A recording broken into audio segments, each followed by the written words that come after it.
하필 한국이라니. 정말 짜증나. 여기 한 프랑스 승무원이 불만 가득한 표정으로 승무원 대기실에 들어섰습니다. 이 프랑스 승무원에게 무슨 일이 있던 걸까요? 지금 바로 그 이야기 속으로 들어가 보겠습니다. 안녕하세요. 저는 프랑스의 에어프랑스 항공사에서 승무원으로 일하고 있는 엠마입니다. 제가 요즘 가장 고민하는 문제는 승무원이라는 직업을 계속 이어나가야 할지에 대한 것이에요. 승무원 생활을 시작한 지 겨우 2년밖에 되지 않았지만 제가 상상했던 것과는 너무나 다른 현실에 부딪혔거든요. 부모님과 친구들에게 조언을 구해봤지만 모두 한결같이 비슷한 대답만 내놓을 뿐이었습니다. 그렇게 어렵사리 승무원이 되어놓고 왜 그만두려고 하느냐는 식이었죠. 그래서 저는 우선 주어진 비행 일정을 모두 소화한 뒤에 휴가를 내기로 결심했습니다. 승무원직을 유지해야 할지에 대해 깊이 고민해보고 김이 새록새록 나는 머리도 식힐 겸 여행 계획을 세운 거예요. 휴가라는 달콤한 휴식만을 기대하며 열심히 일했죠. 이렇게 남은 비행 일정을 하나둘씩 소화해 나가며 마지막 근무 날짜가 성큼 다가오고 있었습니다. 그날의 비행도 여느 때와 다를 바 없이 평범했어요.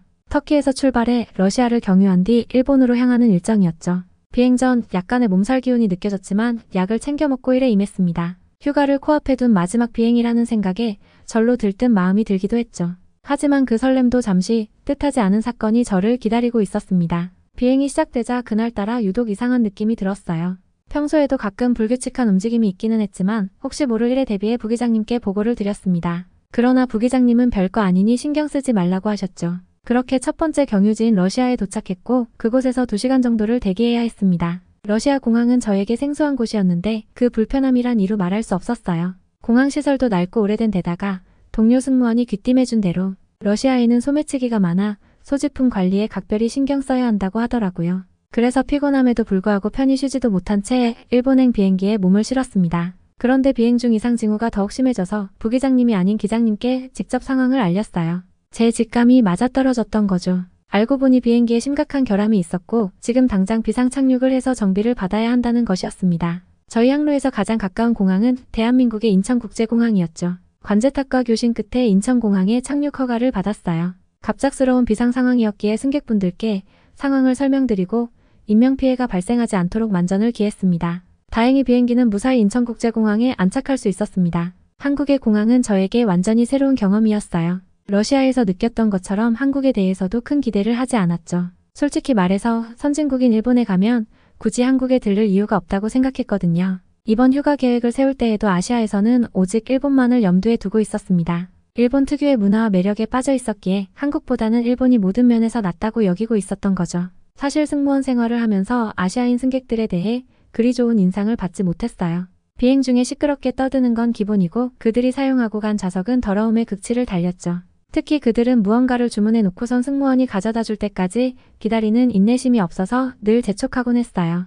음료수를 주문한 지 30초도 채 되지 않아 언제 나오냐고 닥달하는 손님도 있었죠. 그런 승객들의 대다수가 중국인이거나 한국인이었기에 저는 그들을 하나로 묶어 생각하게 되었어요. 저는 원래 천천히 생각하고 행동하는 성격인데 그들은 항상 서두르기만 해서 아시아인들에 대해 좋은 감정을 가질 수가 없었어요. 그런 이유로 아시아에서 그나마 가볼 만한 곳은 일본뿐이라고 여겼죠. 심지어 승무원 생활 중 가장 기억에 남는 에피소드. 하나는 동료 승무원이 실수로 복도에 서 있던 승객의 신체 일부를 스쳤을 때 그 승객이 사과를 요구하며 난동을 부렸던 일이에요. 그 승객 역시 아시아인이었습니다. 이런 경험들로 인해 한국에 대한 제 인식은 바닥을 헤매고 있었고 도저히 좋은 감정을 가질 수 없었어요. 그래도 다행히 그 누구도 다치지 않고 무사히 착륙할 수 있었다는 사실에 안도했죠.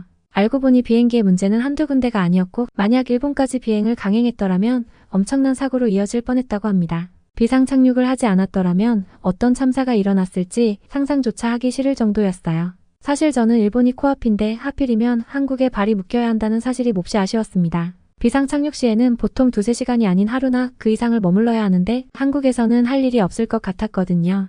반면 일본은 제가 여러 번 다녀본 바로는 정말 매력적인 나라였기에 아쉬움이 배가 되었죠. 게다가 한국에서 비행기 수리를 해야 한다는 소식을 들었을 때는 도무지 신뢰가 가지 않았어요. 아시아인 승객들이 음료를 주문할 때마다 항상 서두르고 대충대충 하라고 재촉하는데 설마 그들이 비행기 수리도 그렇게 대충 할까 하는 의구심이 들더라고요. 하필이면 제 휴가 전 마지막 비행에서 이런 일이 벌어지다니 속이 터질 노릇이었죠. 기장님은 정비에 하루 정도 걸릴 거라고 하셨지만 저는 도통 믿어지지 않았어요.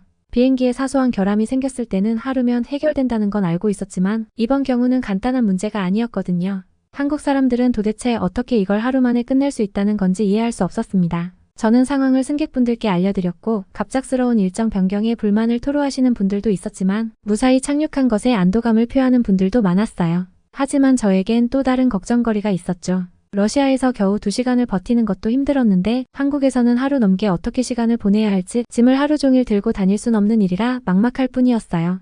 비행기 결함을 정확히 파악하는데 시간이 걸린다는 통보를 받은 상태라 승무원과 승객들은 당분간 공항 인근에서 기다리기로 결정했습니다. 한국의 승무원들을 위한 휴게실이 있다는 걸 알고 우리는 그곳으로 향했어요.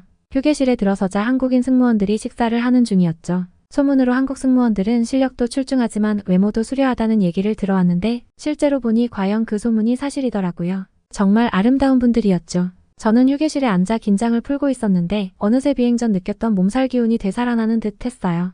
열이 오르고 온몸에 통증이 밀려왔습니다. 그때였어요. 갑자기 한 한국인 승무원분이 다가와 제 안색이 안 좋아 보인다며 혹시 도움이 필요한지 물어봐 주시더라고요. 비행 전부터 몸이 좋지 않았는데 긴장이 풀리니 상태가 더 나빠진 것 같다고 말씀드리자 그분은 곧바로 저를 부축해 어딘가로 데려가기 시작했어요. 저는 당연히 약국에 가서 약을 사는 건 줄 알았는데 도착한 곳은 놀랍게도 병원이었습니다. 공항 안에 병원이 있다는 사실에 깜짝 놀랐어요. 여권을 제시하고 간단한 접수 절차를 마친 후 의사 선생님께서는 주사와 링거 치료를 해주셨죠. 2시간 정도 링거를 맞고 나니 정말 몸이 가벼워지는 듯 했습니다. 하지만 열이 심했던 탓인지 승무원 유니폼은 땀에 흠뻑 젖어 있었고 몸은 찝찝한 게 이루 말할 수 없었어요. 하루빨리 일본에 도착해서 호텔에서 샤워를 하고 싶다는 생각밖에 들지 않았죠. 비행기가 빨리 수리되기만을 바라고 또 바랐어요. 한국인 승무원과 함께 휴게실로 돌아왔는데 그곳엔 우리 짐만 덩그러니 놓여 있었습니다. 순간 화가 치밀어 올랐어요. 어떻게 짐을 그냥 내버려 두고 자리를 비울 수 있는 거죠? 이해가 되지 않았습니다. 그런데 그 한국인 승무원은 제게 이렇게 설명하더라고요. 여기선 아무도 남의 물건을 가져가지 않으니 안심해도 된다고 말이에요. 저는 그 말을 듣고 깜짝 놀랐습니다. 이렇게 사람이 없는 곳에 짐을 두고 가도 괜찮다니 정말 신기한 일이 아닐 수 없었어요. 한국에는 다른 사람의 물건을 탐내지 않는 문화가 있다면서 길에서 휴대폰을 잃어버려도 주인을 찾아주려 노력한다는 얘기까지 들려주시더라고요. 마치 머리를 한 대 얻어맞은 것 같았습니다. 러시아에서는 잠시 자리를 비우는 것조차 불안해서 짐을 꼭 껴안고 있어야 했는데 한국에서는 그럴 필요가 전혀 없다니 새삼 놀라울 뿐이었죠. 그러다 그 승무원분이 제 상태를 보시더니 땀에 젖은 채로 있으면 불쾌하지 않겠냐고 물으셨어요. 당장이라도 샤워하고 싶은 심정이었기에 온몸이 땀으로 흠뻑 젖어서 너무 찝찝하다고 말씀드렸죠.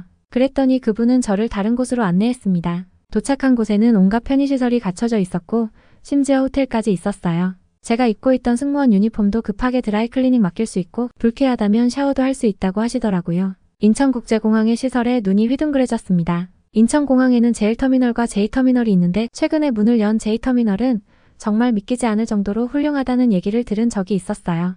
하지만 그냥 좋으면 얼마나 좋겠어라고 생각하고 말았죠. 막상 와보니 사람들이 쉴 수 있는 공간이 엄청 많을 뿐더러 휴대폰 충전기와 무료 와이파이까지 제공하고 있었습니다. 한국의 인프라와 기술력에 감탄을 금치 못했어요. 저는 승무원 유니폼을 드라이클리닝에 맡기고 샤워를 한 뒤 본격적으로 인천공항을 둘러보기 시작했습니다. 한국인 승무원분도 비행 일정이 잡혀서 스탠바이를 해야 한다며 저와 헤어질 시간이 되었죠. 아쉬운 마음이 컸지만 언젠가 한국에 다시 오게 되면 꼭 만나자고 약속하며 연락처를 주고받았어요.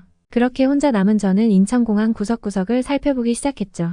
공항에는 면세점부터 식당, 우체국, 은행, 심지어 호텔까지 없는 게 없었어요. 우선 커피 한 잔의 여유를 즐기기 위해 카페에 들렀는데 놀랍게도 테이블 위에는 노트북과 휴대폰이 놓여 있었지만 주인은 보이지 않았습니다. 이 모습이 너무나 신기해서 눈을 의심했죠. 아까 그 승무원분이 해준 말씀이 모두 사실이었던 거예요. 이런 광경은 프랑스는 물론 제가 가봤던 어느 나라에서도 찾아볼 수 없었을 겁니다. 물론 CCTV야 저희 나라에도 있고 러시아 같은 다른 나라에도 있겠지만 그럼에도 불구하고 사람들이 절대 남의 물건을 가져가지 않는 건 한국만의 독특한 문화라는 생각이 들더라고요. 이렇게 승무원 유니폼을 찾고 휴게실로 돌아왔더니 동료 승무원들이 뭔가를 먹고 있었어요. 그게 바로 떡볶이라는 음식이었죠. 입안이 화끈거릴 정도로 매운데 먹으면 먹을수록 중독성이 있었어요. 자꾸만 손이 가는 거 있죠. 떡볶이를 먹는데 매콤함에 입이 얼얼해지면서도 단맛과 구수한 맛에 이끌려 자꾸만 손이 갔어요. 그렇게 공항에서 시간을 보내고 있는데 전화가 걸려왔습니다. 하루나 걸릴 줄 알았던 비행기 정비가 마무리 단계에 접어들었으니 승객들에게 곧 출발할 거라고 알리라는 내용이었죠. 믿기지 않았어요. 그렇게 오래 걸릴 거라 예상했던 수리가 더 빨리 끝났다니 한국의 기술력에 또 한 번 감탄할 수밖에 없었죠. 인천공항에 우연히 오게 되어 이렇게 많은 걸 보고 느끼면서 한국에 대한 인식이 완전히 달라졌어요. 그렇게 저는 무사히 마지막 비행을 마치고 프랑스로 돌아왔습니다. 그런데 계획했던 휴가 일정을 모두 뒤엎게 되었어요. 원래는 아시아 쪽으로 일본에 가려고 했는데 한국에 가기로 마음을 바꿨거든요. 정해진 일정보다 훨씬 오래 머물면서 한국에 대해 더 깊이 알아갈 수 있었죠. 앞으로 복직하게 된다면 한국의 항공사로 옮기려고 해요.